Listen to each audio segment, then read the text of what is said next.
is without a doubt the pinnacle of 4 decades of childhoods, providing new and unique cartoons the world had never seen the likes of. Every single show that released was far different from the last. Unique and fun characters, interesting and wacky plots, and stories that have never been told before. But Cartoon Network is not without flaw. For every great cartoon, there's a bad one. Today I am going to look at the 4 decades of Cartoon Network's existence and decipher which era is definitively the worst. Before I start the video, I don't think I look quite right. I said, that seems better. Cartoon Network only has 2 full decades, being the 2000s and the 2010s. They began in 1993, so the 90s has 3 years less, and we're only halfway in the 2020s, so they're missing 4 years. However, we're halfway through the halfway point, and I think it's fair enough to count them. I'm not going to play dumb. You've seen the thumbnail. The worst era of Cartoon Network is the 2000s, but let me explain how I came to that conclusion.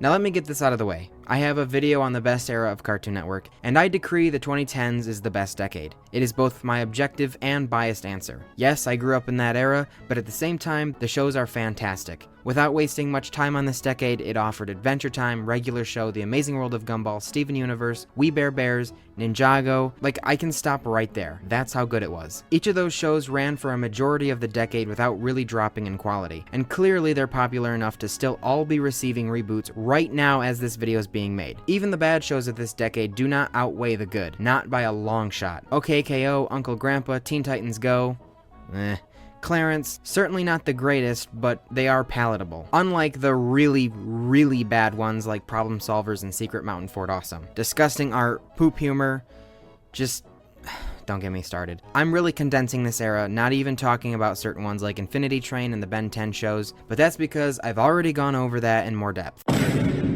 The 90s are not the worst era. It has multiple shows so good they've been cemented into pop culture forever. Ed, Edd and Eddy, Powerpuff Girls, Dexter's Lab, Johnny Bravo, Courage the Cowardly Dog, they're all regarded in such high regard. I think I said that wrong. I'm tempted to include Cow and Chicken up there with them. I don't know if the show deserves that, but general consensus probably would. My own personal opinion coming in, it's definitely not anywhere near those other shows. The decade only had around 11 or so shows.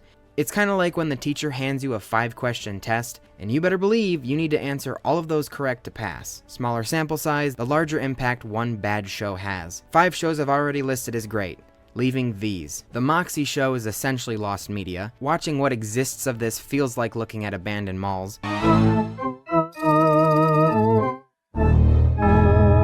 Very ingenuitive for what it was, being an early CGI motion capture, but this is like barely a show, so I'm not really even going to count it. Space Ghost is just Adult Swim, so if I'm giving Moxie a pass to not even be considered, this gets it too. And while we're at it, remove What a Cartoon from the list because it's shorts, not a complete cartoon, leaving I Am Weasel and Mike, Lou and Og. I Am Weasel is great value Cow and Chicken, and Mike, Lou and Og is boring. Very boring. Kinda like a slice of life show, but on an island with wild natives. It doesn't even compare to the others, it's not even in the ranks. And with that, I think it just about explains that the 90s is overall a really good decade, leaving us with the 2000s and the 2020s. My initial gut response was to instantly put the 2020s as the worst. Just like Nickelodeon and the rest of the world, it seems like the only thing media thrives on right now is reboots. Nothing is original, and we're in a bit of a dark age, I think. Reboots aren't necessarily a bad thing, just typically it's either watered down or flat out bad. We Baby Bears, a prequel to We Bare Bears, isn't awful. There's Tiny Toons Looniversity and the Total Drama Island reboot, Jessica's Big Little World, a spin-off of Craig of the Creek, along with the revival of Totally Spies. Soon to be coming out is the second Powerpuff Girls reboot. It's now been rebooted twice. There's a Gumball reboot, a Regular Show reboot, and 2 Adventure Time reboots all in the works. They all might be great. The 2 times they have brought Adventure Time back, both Distant Lands and Fiona and Cake, albeit not on Cartoon Network, they were great, so I have no doubt these ones will be as well. But either way, they're not even out yet. Beyond those, there are only 7. 7. Halfway into the decade, and there's 7. Morgan Freeman and Brad Pitt, 7. Coming off of 2 decades with like 30 new shows, they can only muster up 7? Just that might be enough to call it the worst era. I have not seen much of these shows, but I have definitely watched enough. I don't think you have to watch the complete series to have an opinion on it. Elliot from Earth and the Fungies are bland, but okay enough to watch. Prince Ivandoe is a standout in this decade, nice characters, and the animation is really fun like Gumball, leaving Tig and Seek and Ianu. Tig and Seek is like a rice cake. No one is eating it for pleasure. It's very kiddie feeling, and just, I don't know, where's the enjoyment from this? Is anyone laughing at it? I don't really like criticizing because a lot of people worked hard on this, but I do not like this. And for Ianu, I watched half of the first episode when it came out a few months back. It's just not my thing at all. It has some promising world building, but I do not like the animation style, and the overall premise doesn't really pique my interest. But ultimately, the show just came out, so it could end up being a positive for this decade. But there's something even worse than Tig and Seek, Cartoonito. The Nick Jr. for Cartoon Network. Do we really need baby shows for toddlers? Are they not satiated with the shows for 8-year-olds? I don't know the research, but I think they'd be chill with it. The subchannel Cartoonito came out in 2021 and already ended this year. It has your run-of-the-mill kid shows, Bugs Bunny builders, taking the Looney Tunes cast and making them construction workers. Bat Wheels, it's like the Cars movie, but switch the characters to DC. I caught like 3 minutes of an episode of this once, like 2 months ago. Oddly enough, in my grandma and grandpa's house, and there was no one in that house that is even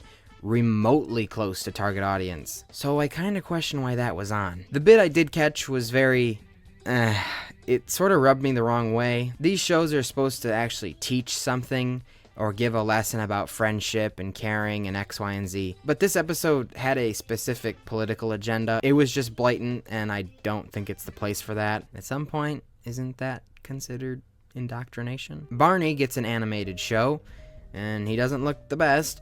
And then there's some others. Lou and the Bally Bunch, Silly Sundays, Let's Go Bananas, and Dylan's Playtime Adventures. Supposedly there's 3 more shows slated to release, despite the channel's death. Unlimited Squirrels, Barbara, and Foster's Fun Time for Imaginary Friends. Really? Have to bring this back too? Foster's was immaculate. Leave it be. There is no need to make it a husk for a preschool show. Very mid shows this decade, and nothing is really memorable. My argument for the 2010s is that there are a lot of bad shows, but the good ones are so good that it completely outweighs the bad. Using that argument here certainly poises this decade to be crowned the worst, because there's 1, 2, maybe 3-ish shows that are good, but not even that great, and there's quite a lot that's pretty bad, including Cartoonito with that. It's not a full decade, so I guess that's the one crutch I'm giving it. Is it en route to be the worst? Precisely. But I might as well give it its time to save itself before I stamp it and notarize it.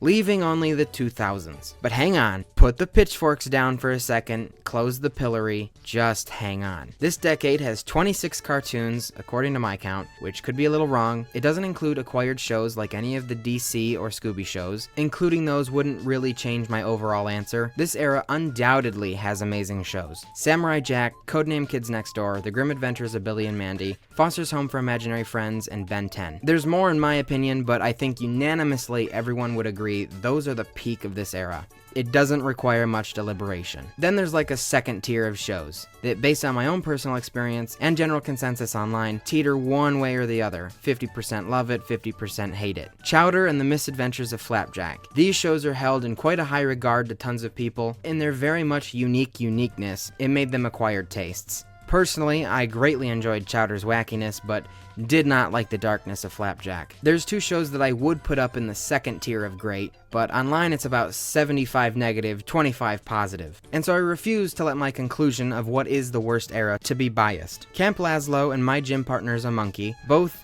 I think are overhated, but some criticism is just. Annoying protagonist that is rather rude to a lot of characters, very few female characters, and some reliance on poop humor. I agree to most of that to an extent for Gym Partner, but Camp Lazlo is very reminiscent of SpongeBob to me. Not the good seasons, absolutely not, but the 2010 seasons. I have to wedge in Star Wars Clone Wars. This is a hard one to judge. For me personally, awesome, great, not as great as the second show, all the above, you get it. But that comes from an avid Star Wars fan. I'm not sure how well this fares to someone who isn't a fan. I would imagine it would feel like your typical action, good guy versus bad guy show, but still no matter what side you're on, the characters and episodes are still great. Mediocre shows of the era are Sheep in the Big City, Time Squad, Hero 108, and Chopsaki Chooks. Sheep in the Big City has a fun premise that he is needed for a military weapon. The animation offers something different, and I think the humor is great. Time Squad was another really fun show, better than some, not others. It could have had more of an impression on Cartoon Network had they not been mysteriously canceled after making fun of a certain president. Hero 108 has a distinct art style and fun but lazy world building. Another plus is it has Mystique Sonia.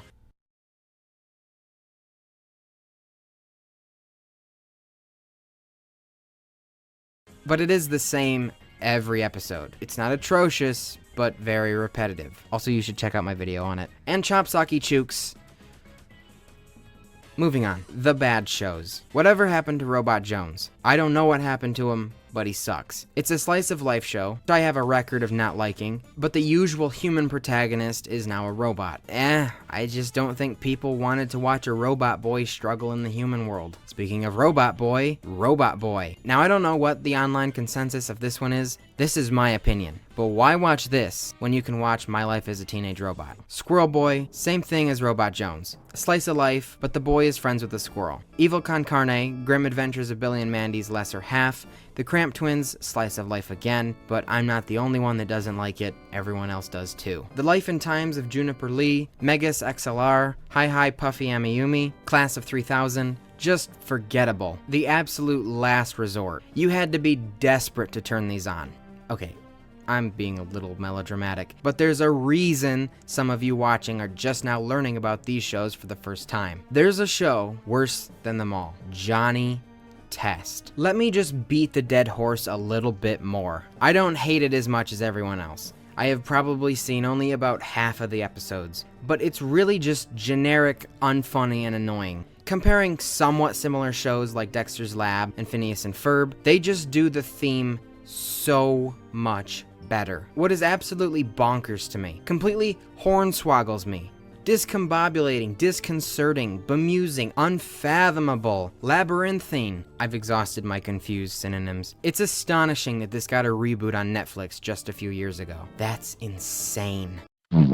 The final nail in the coffin for this era, solidifying my point as the worst, the live-action shows. Live action on Cartoon Network. 9 live-action shows released in the last 3 years of the decade, and almost every single one ended just months after release. Bobby Says, August 2007 to September 2007. Rinse and repeat with all the others. The Othersiders, Brain Rush, Dude, What Would Happen? That's a longer one, running for 37 episodes. Tower Prep, Level Up, Destroy, Build, Destroy, where they actually just destroy stuff. Incredible Crew. And finally, Out of Jimmy's Head, a mix of live action and cartoon. Cartoon Network is sacrosanct. Don't put live action on it. I don't know how they got approved, especially considering what the shows are. Perhaps it was to compete with competition.